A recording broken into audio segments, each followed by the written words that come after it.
Creo que hay dos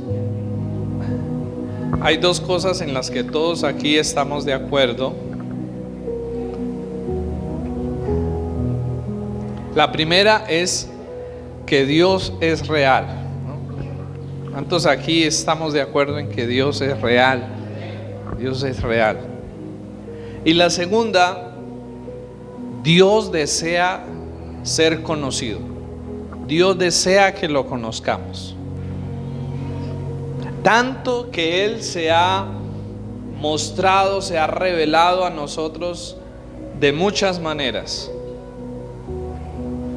Inicialmente se reveló a nuestras vidas a través de lo creado, ¿cierto? La Biblia nos dice, el Salmo 19, los cielos cuentan o hablan de la gloria de Dios y el firmamento anuncia la obra de sus manos.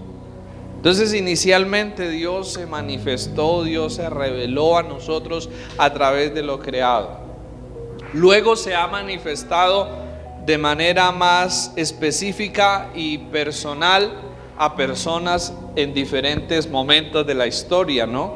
Por ejemplo, cuando nosotros miramos en la Biblia, el Señor se manifestó a Moisés, se manifestó a Abraham y a otras personas, ¿cierto? En el Antiguo Testamento.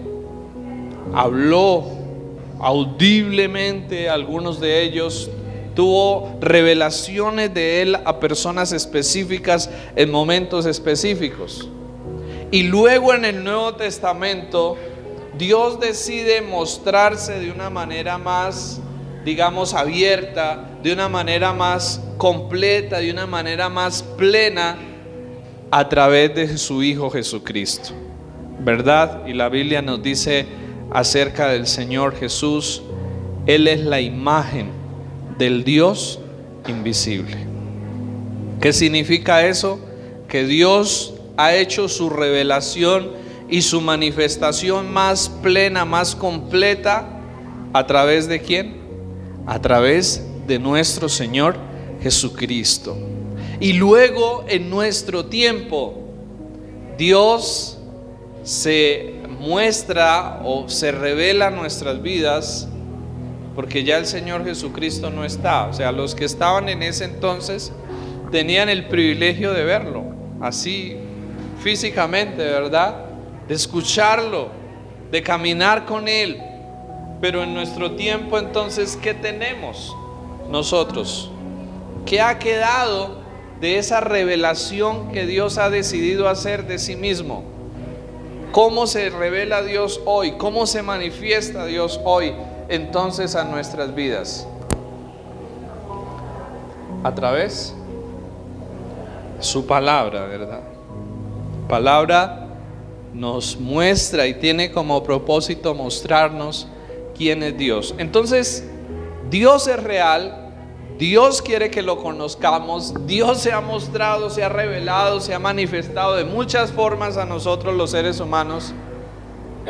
Pero surge una pregunta. Entonces, ¿por qué nosotros no lo percibimos a veces?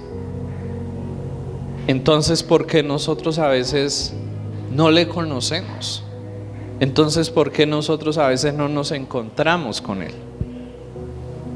Si Dios es tan real, si Dios se ha manifestado y se manifiesta a nosotros tan evidentemente, ¿por qué nosotros no lo percibimos, no nos encontramos con Él, no vivimos más en esa realidad de Dios? Creo que es una pregunta que es importante hacernos y que quisiera en esta mañana que pudiéramos encontrar una respuesta y mirar algunos obstáculos o algunos impedimentos que, aunque estamos inmersos en la realidad de Dios, a veces no somos tan conscientes y no percibimos esa realidad de Dios y no disfrutamos esa realidad de Dios. Y quisiera que miráramos en esta mañana un poco eso, algunos obstáculos para poder a apreciar, disfrutar y vivir cada día más esa plenitud de Dios en nuestras vidas. Lo primero lo encontramos en Isaías 59, 1 y 2. Si alguien lo encuentra y lo quiere leer, lo puede hacer con toda libertad. Isaías 59, 1 y 2. Isaías 59, verso 1 y verso 2.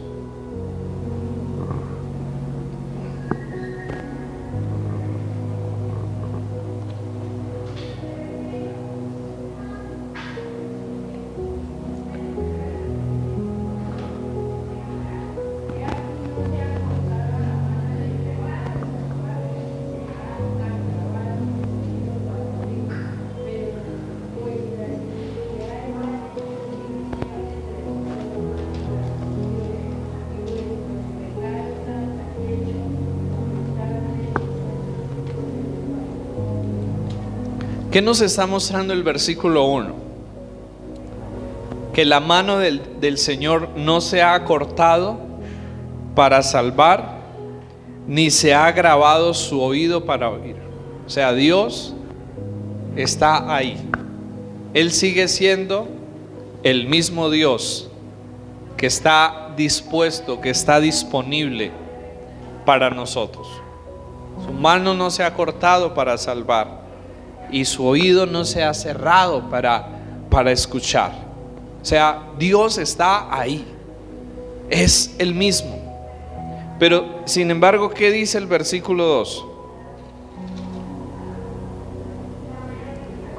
¿Qué dice el verso 2?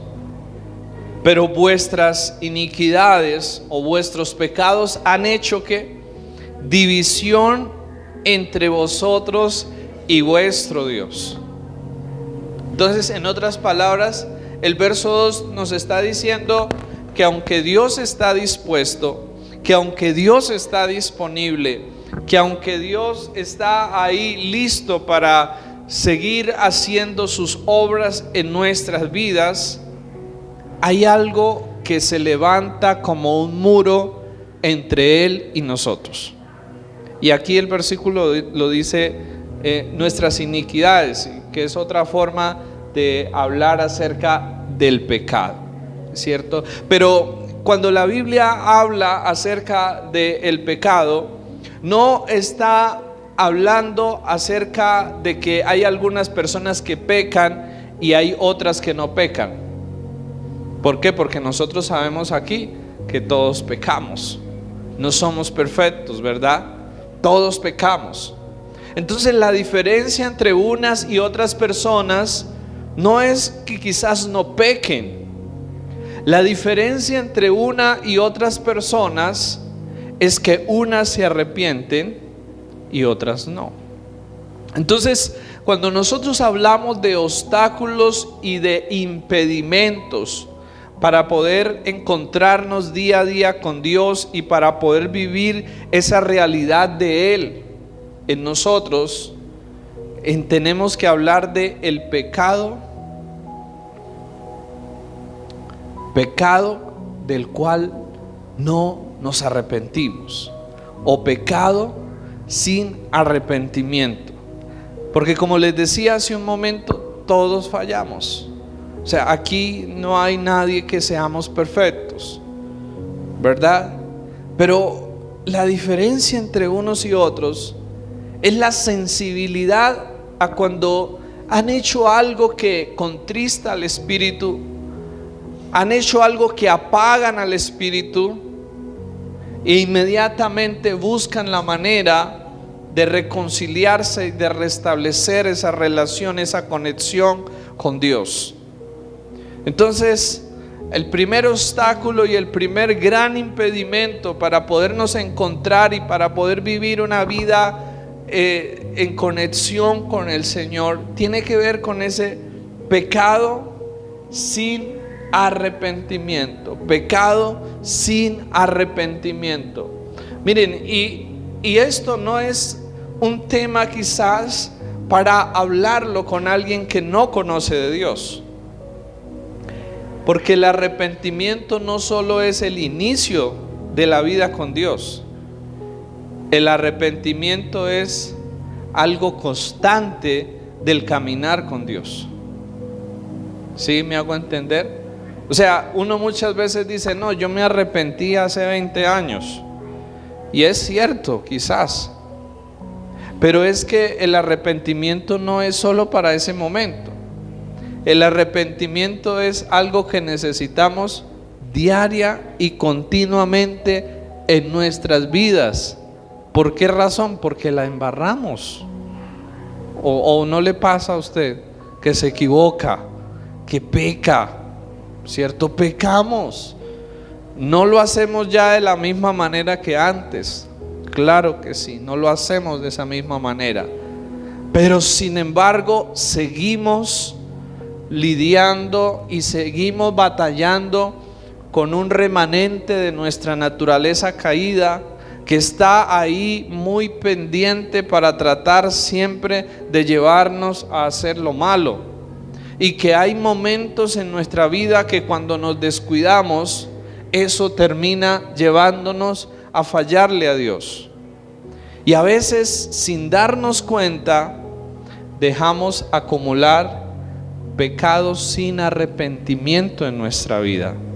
Empezamos a ir por la vida sin arrepentirnos de cosas que muchas veces quizás sabemos o no somos lo suficientemente conscientes, y eso va a empezar a endurecer nuestro corazón. ¿Cuál es el efecto del pecado en la vida de nosotros? Empieza a endurecer el corazón. ¿Y qué significa eso de endurecer el corazón? Significa que el pecado va a empezar a apagar en mí las ganas por Dios. El pecado va a empezar a quitarme las ganas de orar, las ganas de leer la Biblia, las ganas de servir, las ganas de ir a la iglesia, las ganas de buscar a Dios. El pecado va matando ese deseo y ese anhelo por Dios en nuestro corazón. Y esa es la manera en la que el pecado endurece nuestro corazón, en que apaga al espíritu, como dice la Biblia de otra forma, ¿cierto? Y lo va apagando y va endureciendo y va quitando todo deseo por Dios en nuestro corazón, y va colocando deseo por otras cosas en nuestro corazón. ¿Sí me hago entender? O sea, por un lado apaga el deseo por Dios, y por otro lado nos pone deseo por otras cosas. Y ahí nos lleva.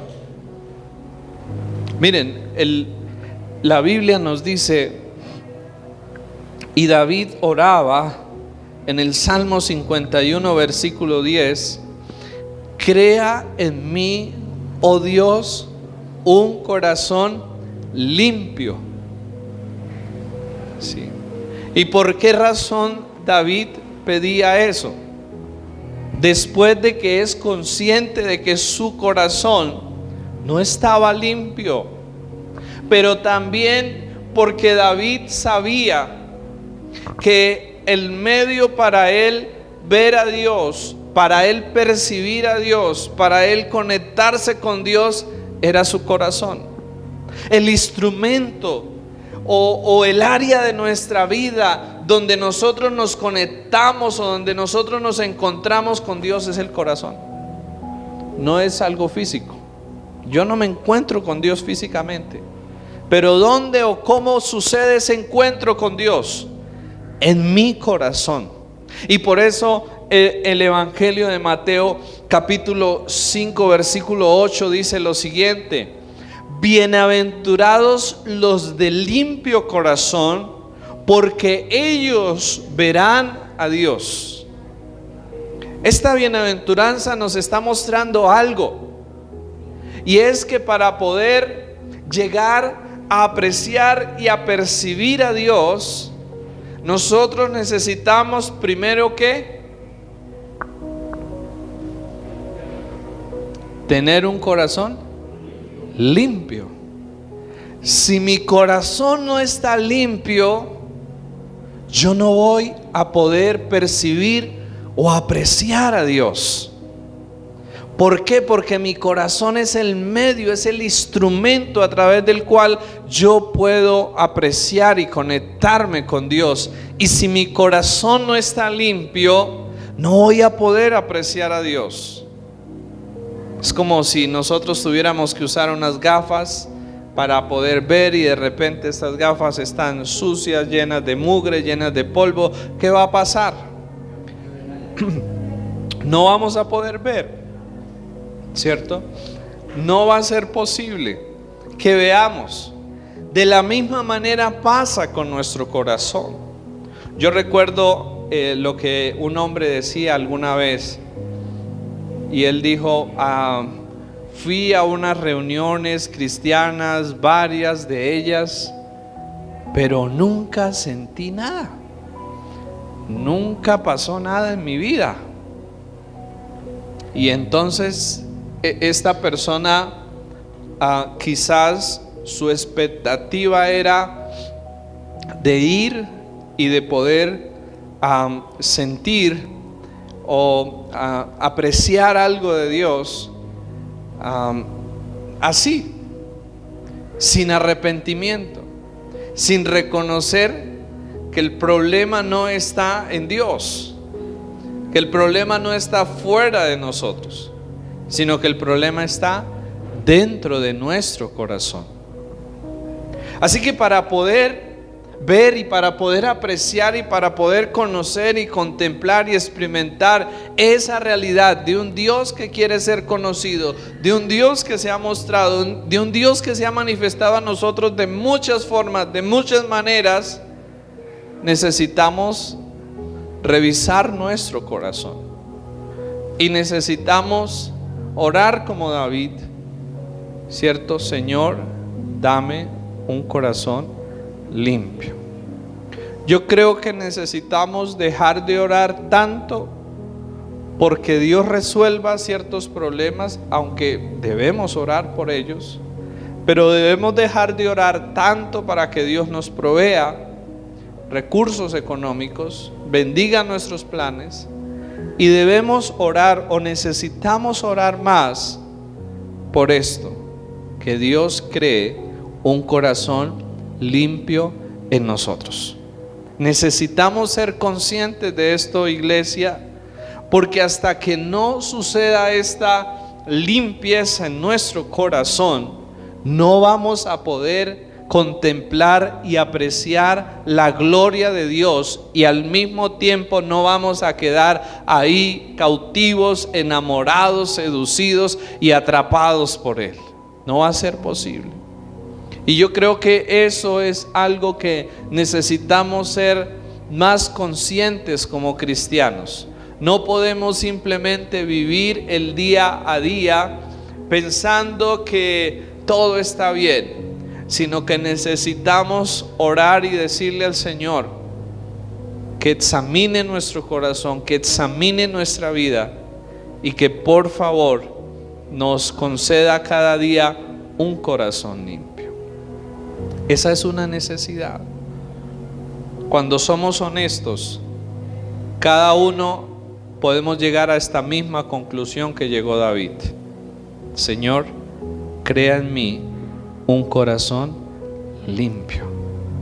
Yo no puedo ver otra necesidad mayor en nuestras vidas como la necesidad de un corazón limpio, ¿cierto? Y entonces David ora por esto y le pide esto al Señor.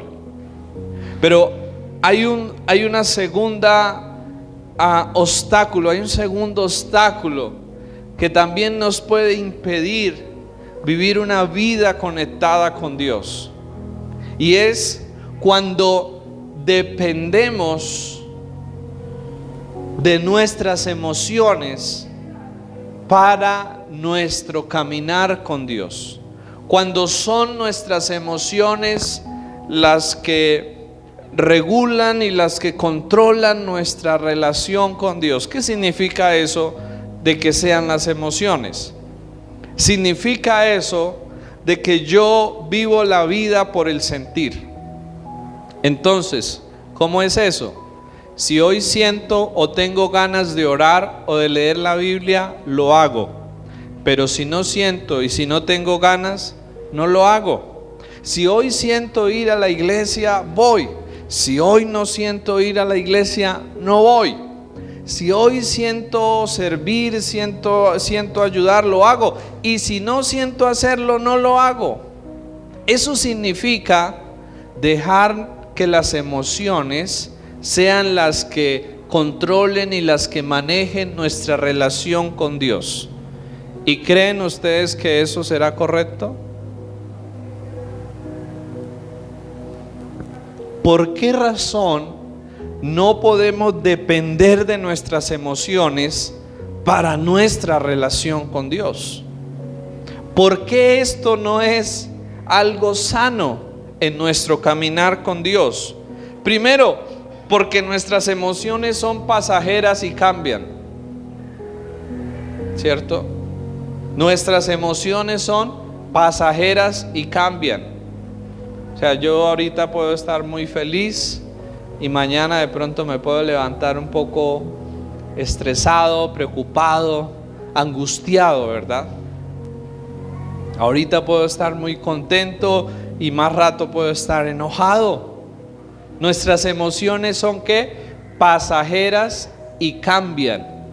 Por lo tanto, yo no puedo depender en mi relación con Dios de algo que es pasajero y de algo que cambia. No puede mi relación con Dios, porque si no, así va a ser mi relación con Dios. Va a ser como una montaña rusa. A veces está arriba, a veces está abajo, otras veces así, así, así. ¿Por qué? Porque está controlada por mis emociones. No puedo o no debo depender de mis emociones en mi relación con Dios, porque las emociones dependen de lo físico, de las circunstancias, de lo que ven, de lo que perciben. Entonces, si todo está bien a mi alrededor, mis emociones van a estar muy dispuestas. Pero si las cosas se ponen mal, pues mis emociones, obvio, se alteran. Y eso es normal, y eso es natural. Nos vamos a angustiar, nos vamos a preocupar, nos vamos a afanar. Pero yo no puedo que mi relación dependa de algo que depende de las circunstancias. Y yo creo que en lo tercero, yo no debo depender de mis emociones para mi relación con Dios, porque las emociones no siempre me dictan lo que es verdadero. Las emociones no siempre me dictan lo que es verdad. No sé a ustedes si les ha pasado, a mí me ha pasado muchas veces, que cuando uno está de pronto triste o tiene algún problema o alguna dificultad, y entonces uno empieza a sentir: nadie me apoya, nadie me ha ayudado en la vida, ¿cierto? Me ha tocado a mí solo, y empezamos a vivir un drama ahí dentro de nosotros. Cuando de repente el Espíritu Santo viene y empieza a mostrar: ¿y esto qué? ¿Y esto otro que le he puesto? ¿Y esto otro que he hecho? ¿Y esto otro que le he ayudado? ¿Qué? Y entonces uno dice: uy, ¿verdad? Entonces las emociones no siempre me dictan lo que es verdadero o lo que es correcto. Muchas veces las emociones me llevan a percibir y a ver el mundo de una manera equivocada. ¿Sí? ¿Sí les ha pasado? Las emociones nos engañan y nos llevan a tener una percepción equivocada de la vida, una percepción equivocada de las personas incluso. Entonces yo no debo depender de mis emociones para mi relación con Dios, porque ellas no siempre guían a la verdad. Muchas veces me muestran cosas equivocadas, me hacen percibir y me hacen ver las cosas de una manera equivocada. Y entonces, en lugar de creer y de confiar en la palabra, yo resulto dejándome creer de lo que mis emociones me están haciendo sentir o haciendo ver. Y ahí ya todo comienza a estar mal. Entonces, no debo depender de mis emociones para mi relación con Dios. ¿Por qué? Porque van a haber mañanas, van a haber días en los que yo me voy a levantar y no voy a tener ganas de orar, no voy a tener ganas de leer la Biblia, no voy a tener ganas de Dios, no voy a tener ganas de ir a la iglesia. No voy a tener ganas de servir. ¿Sí les ha pasado eso? Sí, nos pasa, ¿verdad? No todas las mañanas yo me levanto diciendo, oh, quiero orar y quiero leer la Biblia y quiero adorar a Dios hoy. No, a veces no. ¿Cierto? A veces no. Y entonces, ¿qué hacer cuando eso pasa? ¿Qué podemos hacer cuando no tenemos ganas de orar? ¿Qué podemos hacer cuando yo no tengo ganas de Dios? Cuando no tengo ganas de las cosas de Dios. ¿Qué debo hacer en ese momento?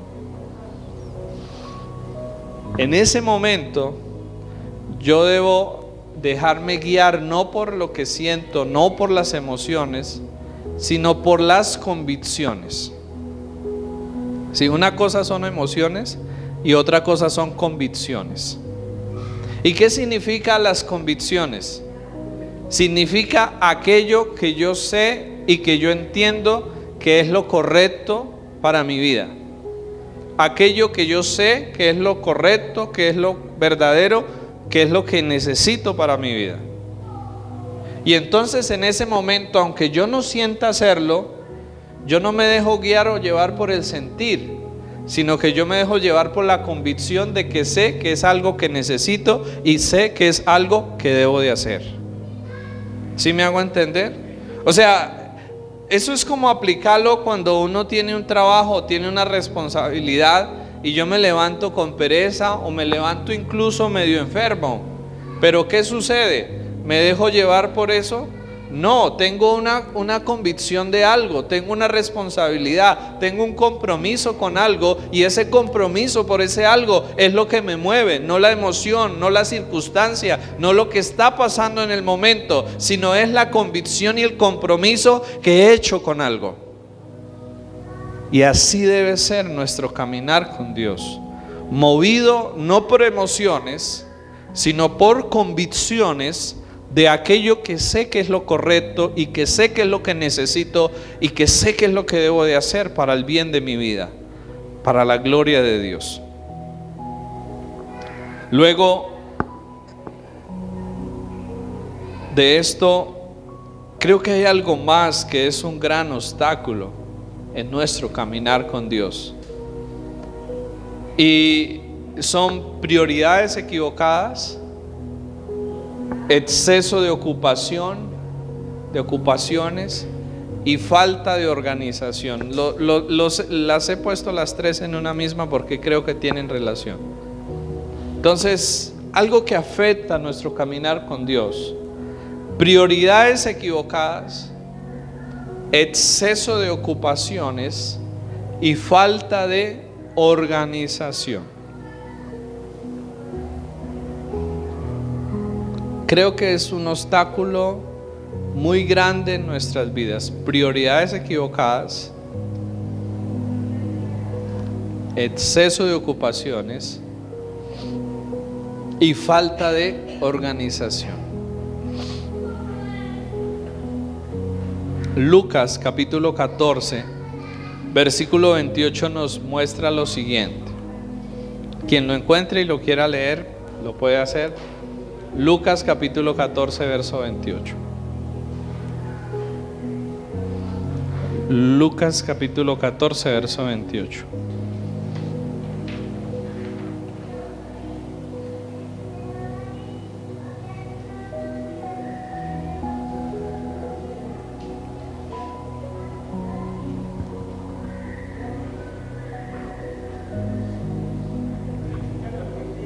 Lucas capítulo 14, versículo 28.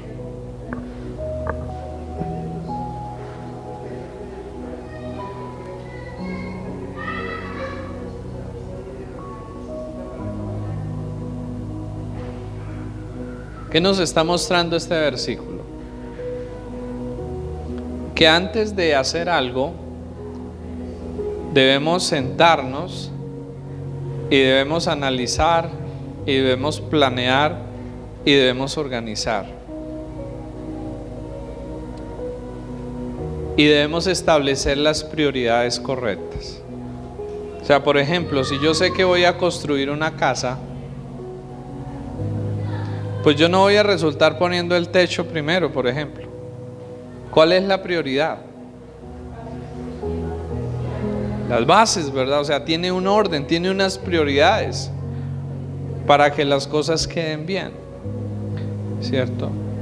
Y entonces nuestra vida con Dios necesita tener una planeación y tener una organización en nuestra vida. Es cierto, no vamos a poder cumplir rígidamente eso, pero lo que sí es cierto es que nuestra vida con Dios necesita tener un espacio en nuestra agenda diaria. ¿Sí me hago entender?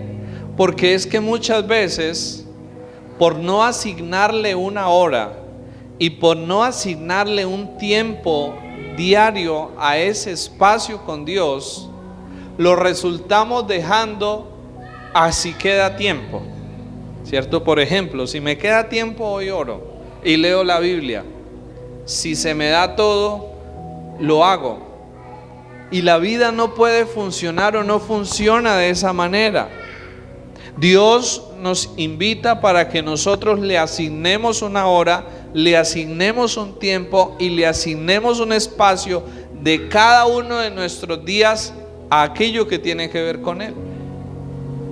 Y que aunque no siempre lo vamos a poder cumplir, cuando no lo podamos hacer, pronto podamos volver a retomarlo y pronto podamos volver a mantenernos en ello.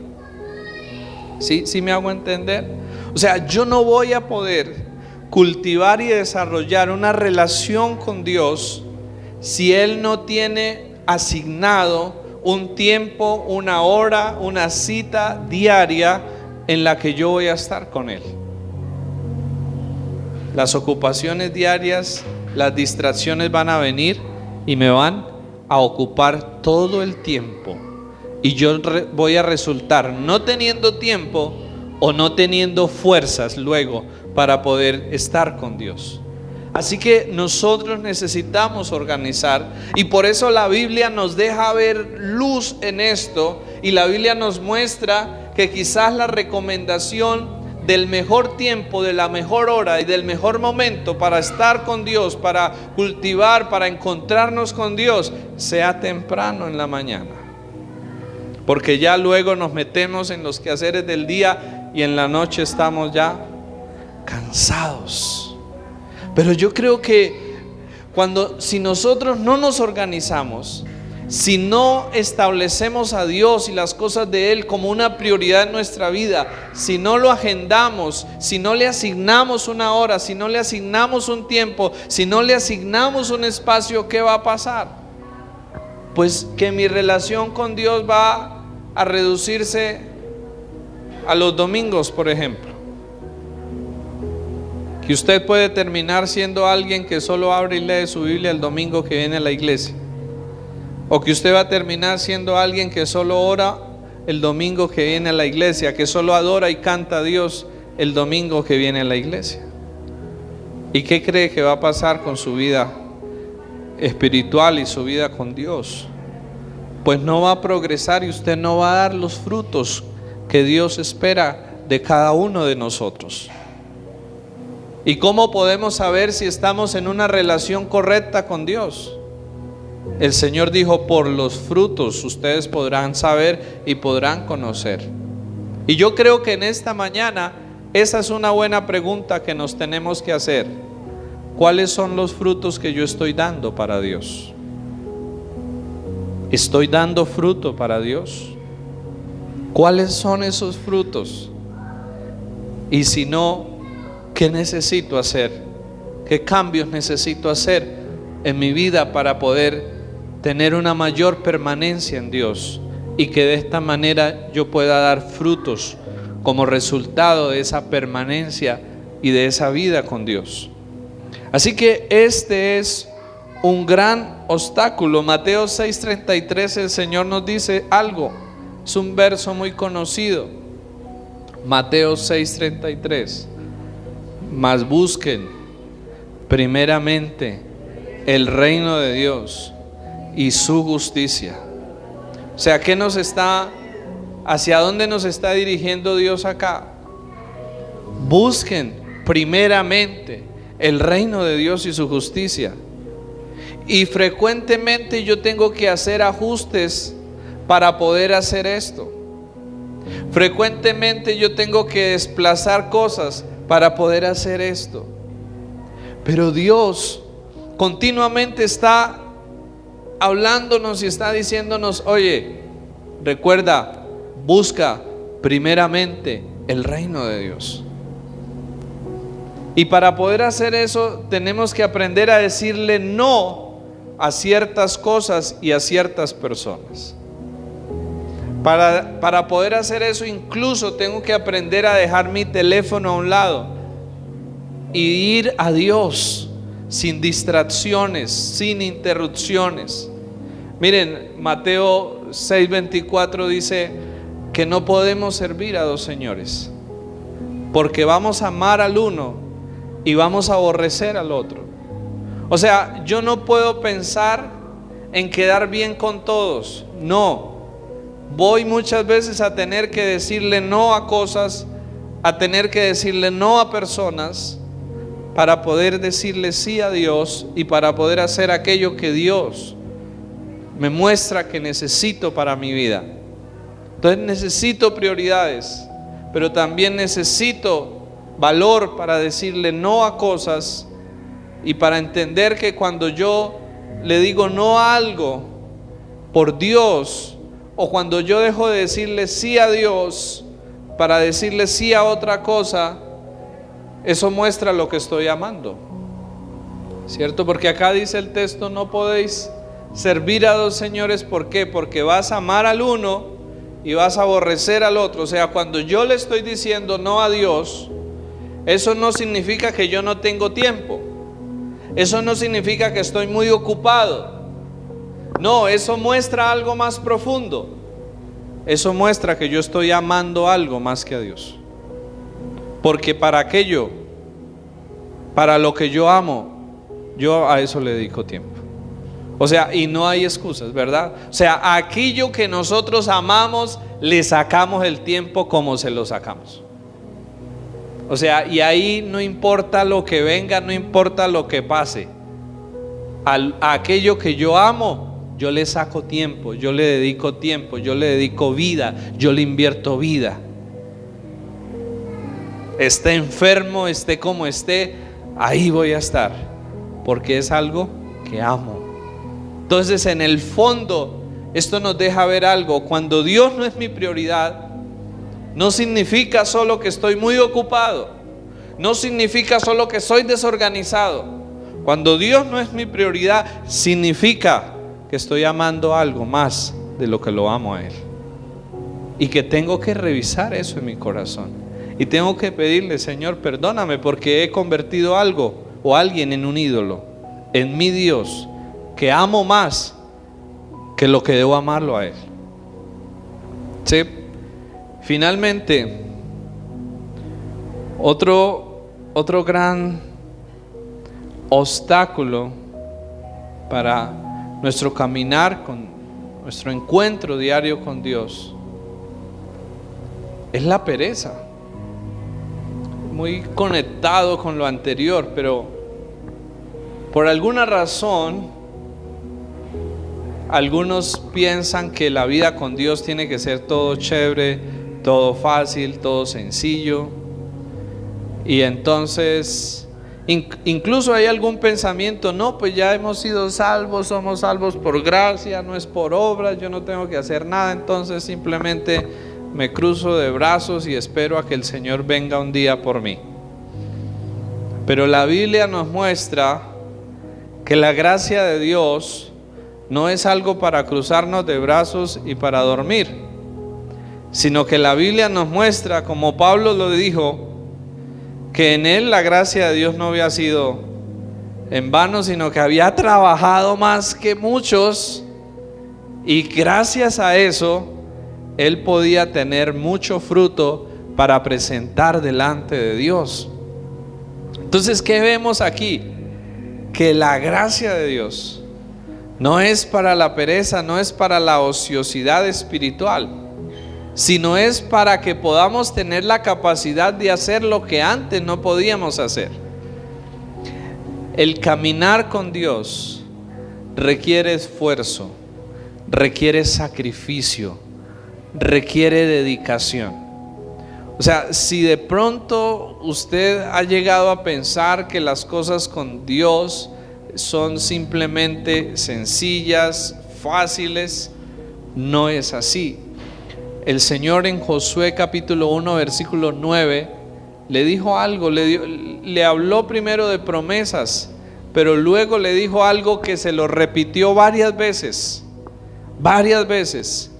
Mira que te mando que te esfuerces y que seas valiente.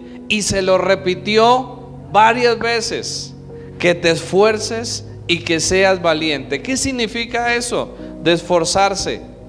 Que no va a ser fácil, ¿cierto? Significa que voy a tener que salir de la comodidad.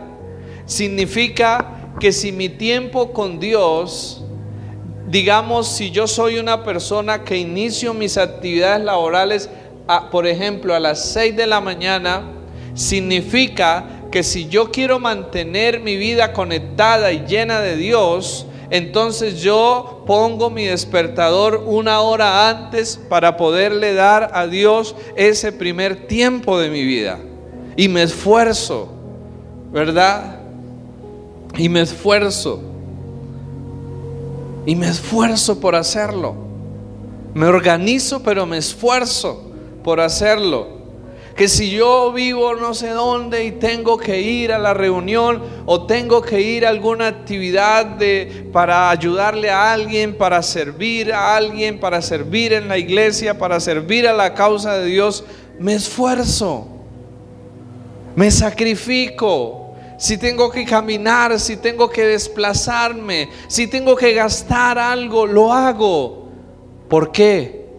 Porque es que Dios lo vale. Dios es digno de que yo le busque y le sirva y le siga con lo mejor de mi vida. No va a ser fácil. Vamos a tener que esforzarnos. Y yo creo que una de las cosas que a veces es enemiga de Dios y de las cosas de Dios es la comodidad. Las comodidades de nuestra época ha vuelto a nuestras generaciones perezosas, ¿verdad? Nomás veamos los jóvenes de hoy en día. Son muy perezosos, ¿verdad? Solo quieren estar en la cama, viendo sus videos, comiendo y durmiendo. ¿Cierto? Las comodidades de la época nos han vuelto una generación perezosa y cómoda. Las facilidades de tener todo a la mano nos ha vuelto una generación así. Y eso ha permeado la iglesia. Porque incluso en la pandemia, que las reuniones se hacían virtuales, después de la pandemia muchas iglesias han testificado y han dicho que muchas de esas personas se quedaron viendo solo el servicio virtual y no volvieron a las reuniones. Se acomodaron en su casa porque claro, chévere allá en la pijama, viendo el servicio allá cómodos. La comodidad. Pero Dios nos muestra que Él no es un Dios de comodidad. Él dejó su trono, Él dejó su gloria, vino y se metió aquí y caminó en medio de nosotros y nos buscó y estuvo aquí para servirnos, sacrificarse, entregar su vida por nosotros. Y yo cada vez que me veo cómodo, pienso en el Señor Jesús y digo, si Él dejó su gloria, su reino y vino a buscarnos y a caminar aquí entre nosotros, pues lo que yo tenga que hacer realmente es mínimo comparado a lo que Él hizo. Así que miren, iglesia, tenemos que dejar la pereza para orar, tenemos que dejar la pereza para asistir, para ayunar. Hemos tenido algunos periodos de ayuno acá en la iglesia y vemos poca participación a veces de las personas. Y yo creo que no es por obras, no es para que ganemos nada, no, es que no se trata de que lo hagamos por eso, se trata de que Dios es digno, de que dispongamos el corazón, de que dispongamos la vida y de que demos lo mejor para Él. Miren, uno se esfuerza muchas veces por cosas La gente se esfuerza por sus negocios. La gente se esfuerza por sus trabajos, ¿verdad? Y se sacrifican de una forma tenaz. Yo digo, si eso lo hacemos por algo pasajero, por algo material, por algo terrenal, ¿cuánto más no hacerlo por el Dios que nos ha dado todo lo que somos y todo lo que tenemos? ¿Cuánto más no hacerlo por Dios? Así que creo que a veces tenemos que vencer la pereza. Creo que a veces tenemos que vencer, y no la pereza digamos en cuanto a trabajar, porque a veces hay personas que son muy esforzadas para trabajar, pero espiritualmente son perezosas. Y necesitamos esforzarnos y ser valientes. Esforzarnos y ser valientes, que si se convoca alguna actividad, que si vamos a hacer algo como iglesia, podamos participar, podamos levantar la mano y podamos decir: yo estoy dispuesto, voy a servir, voy a ayudar. ¿Qué puedo hacer? Dios desea una iglesia esforzada y una iglesia valiente. Así que este es un gran obstáculo que necesitamos identificar y que necesitamos poder vencer cada día de nuestra vida. Yo les pido que nos coloquemos sobre nuestros pies. Y la pregunta en esta mañana sería: ¿cuál es su mayor obstáculo para encontrarse cada día con Dios?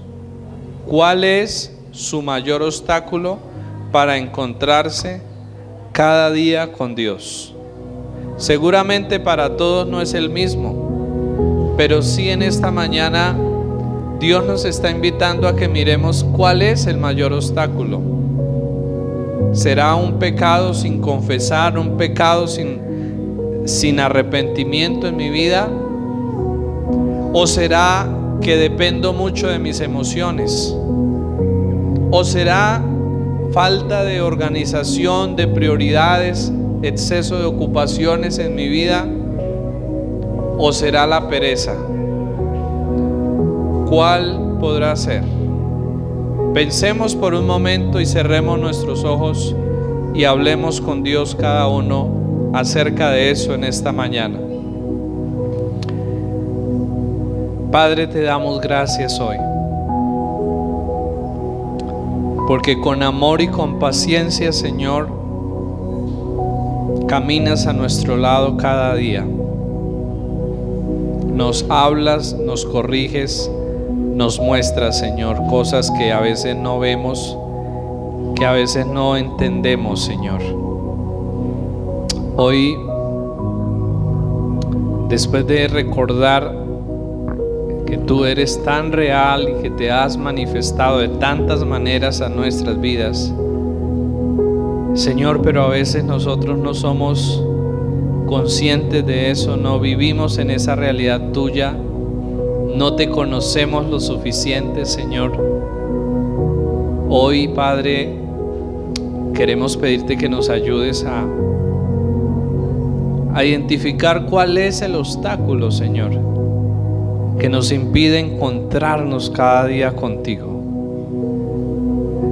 que nos impide vivir más en una vida de devoción hacia ti, Señor, que nos impide vivir en una vida más llena de ti, más llena de lo tuyo, Señor. Examínanos, por favor, en esta mañana, Señor,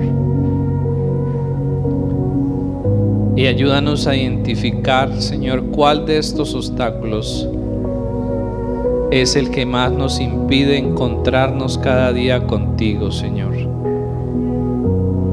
Si hay pecado sin confesar, sin reconocer, ayúdanos para poderlo ver, para poderlo reconocer, para poderlo aceptar, para poderlo confesar, para poderlo tratar en nuestra vida, Señor. Ayúdanos simplemente, Señor, a no quedarnos así, sino que podamos tener un corazón humilde y un corazón quebrantado delante de ti, Señor. Líbranos, por favor, Señor, del engaño del pecado, del engaño de nuestro propio corazón. Y ayúdanos cada día, Señor, a tener un corazón limpio, Dios, a través del cual te podamos apreciar y te podamos percibir mejor, Señor. Pero también oramos, Señor, si son nuestras emociones las que controlan y dirigen nuestra relación contigo, Señor, ayúdanos a dejar de vivir de emociones y a vivir más de convicciones, Señor. Convicciones en lo que es correcto, en lo que es verdadero, Señor. Ayúdanos a organizar nuestra vida, Padre, establecer las prioridades correctas en nuestra vida y a poder asignar cada día un tiempo y un espacio para ti, Señor. Ayúdanos a vencer la pereza, Señor, el conformismo, Dios, la comodidad, Señor. Ayúdanos, Padre, a ser un pueblo esforzado, a ser hijos esforzados, a ser hijos valientes, Señor. Ayúdanos a dejar a un lado, Señor, toda falta de amor por ti. Ayúdanos, Señor, a dejar a un lado todo amor por otras cosas, Señor, y danos amor por ti, Dios. Danos amor por lo tuyo. Ayúdanos a valorar lo tuyo, a no tenerlo en poco, a no tenerlo en último lugar, Señor. Ayúdanos, por favor, Padre, a poder de verdad valorar lo tuyo, Dios, y ponerlo como lo más importante de nuestras vidas, Señor.